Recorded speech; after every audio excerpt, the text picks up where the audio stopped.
share with us in just a minute. But first, we're now a full 2 months into the 115th Congress. How well have Republicans done with their unified control of both houses plus the presidency, the entire government?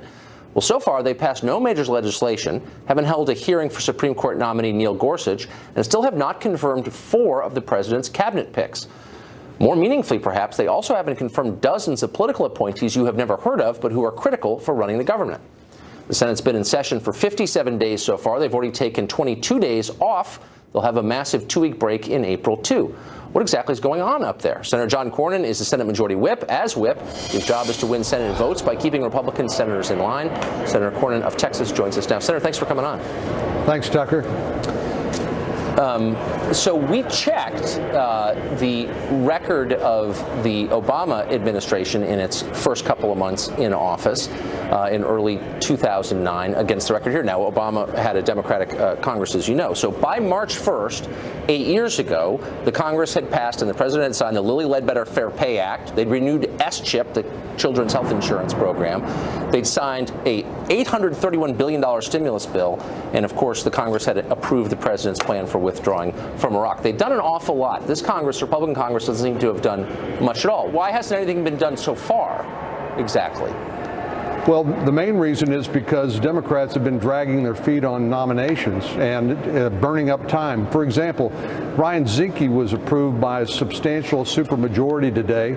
Wilbur Ross by, I think, 72 votes last night. Right. There's no reason to deny the president his cabinet other than just to burn up time and make it impossible for us to turn to other legislation. So it's enormously frustrating, but this is the way the system unfortunately operates when people are determined to drag their heels.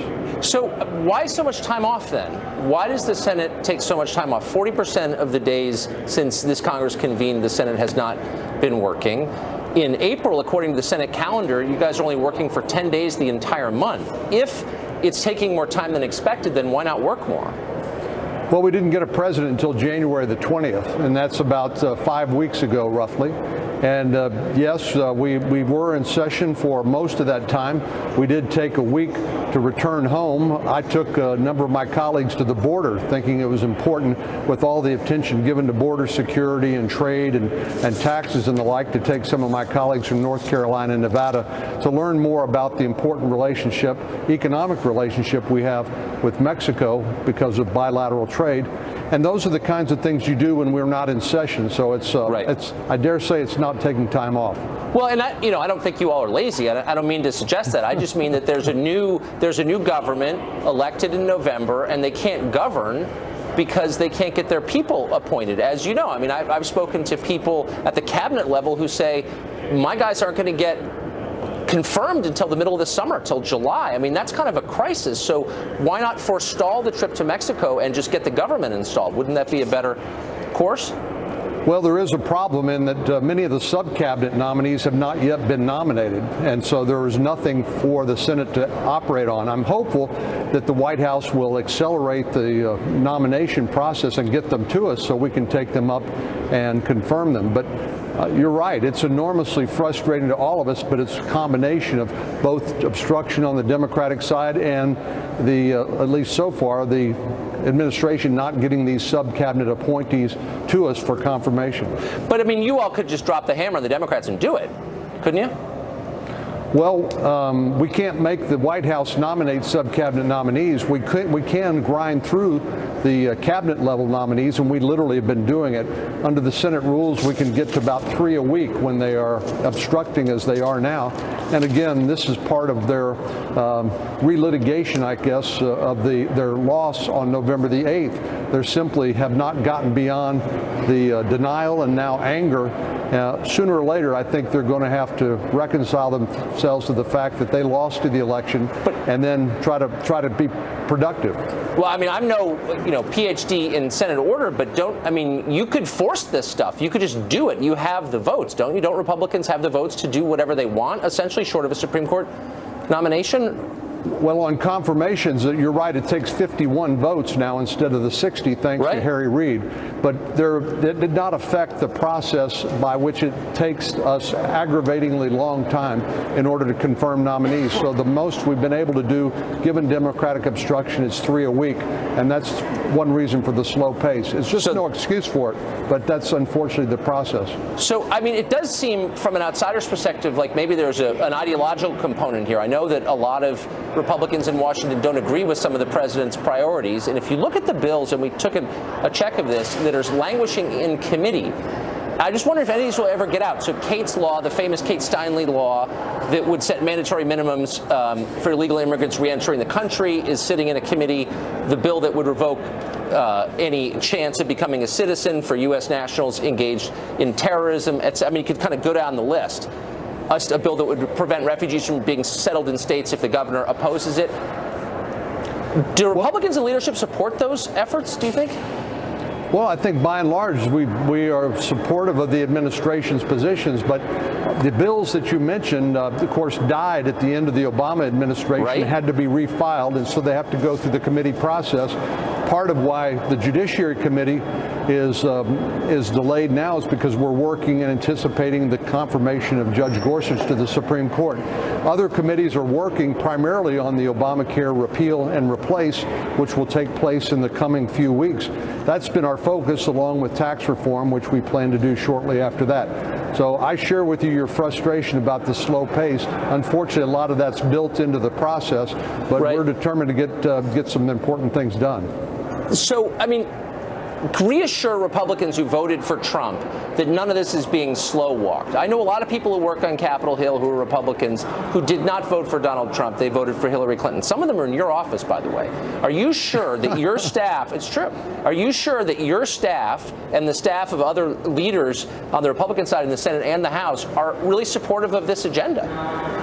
We are fully supportive of President Trump and his agenda, and we're trying to do our best to help him. He's new to governing, and we all understand that. That's one reason he got elected, because people thought he would bring change to the way Washington operates, and he already has. So we fully support the president's agenda, and we're working with him. Had lunch over at the White House today with the speaker, the majority leader of both houses, trying to figure out how to advance the president's agenda and get it accomplished. And we are on that path as I speak. Well, part of his agenda is building a wall. He campaigned on it. Your state voted for him in part because of that. And then you were quoted the other day saying you're not for a wall and the people of Texas are not for a wall. What gives you that impression, considering I think you won your state 9 points, something like that, pretty definitive win, running on the wall? Why would you think your voters would not be for that? Well, the Texas border, and one reason I took my colleagues to Texas was to show them this 1,200-mile border, some of which has 3,500-foot cliffs in the Big Bend area where no wall is really necessary. There are other areas where infrastructure is important, barriers, if you say, so to speak, but it's really a combination of personnel, technology, and infrastructure. We're working right now with the Department of Homeland Security to come up with a plan to actually implement the president's goal of securing the border. It's long overdue, and I fully support that. We intend to try to make that happen. But he said, I mean, not to be a stickler on semantics, but he said, I want a wall. I want a big, beautiful wall. I mean, that was from the first day of his campaign until last. I want a wall. So why would you think that voters in your state, exempting like the cliffs, but for the rest of the border, why wouldn't they want a wall too? Didn't they vote for that? I don't think I think they voted for border security. How we accomplish that, I think they expect us to use our best judgment to try to accomplish. It's really just a matter of political will. We know how to do it. The problem has been we haven't had a president who actually believed in border security. We do now, and we're fully trying to support and implement that effort together with interior enforcement, which represents people who come in and overstay, represent 40% of illegal immigration, and we don't do nearly enough to discourage that. Right. So, no, for sure. So you think your voters, with the president, when they voted for Trump, they weren't voting for the wall he promised. They're voting for Republican senators to figure out how to secure the border, but they didn't really mean a wall when they voted for a guy who promised a wall? They expect us to use our best judgment and our experience to accomplish that goal, I think. And a wall, I have to tell you, Tucker, is not going to stop illegal immigration if you don't have the personnel on the ground to catch them, if you don't have the technology, the eyes in the sky in order to detect them, so Border Patrol can actually get there in time. There are places where a physical barrier is entirely appropriate, and we ought to be putting them there, but we ought to come up with the right combination that allows us to accomplish the goal efficiently and effectively without wasting taxpayer dollar. That's been my goal. Okay. Senator Cornyn, thanks for joining us. I appreciate it. Thanks, Tucker.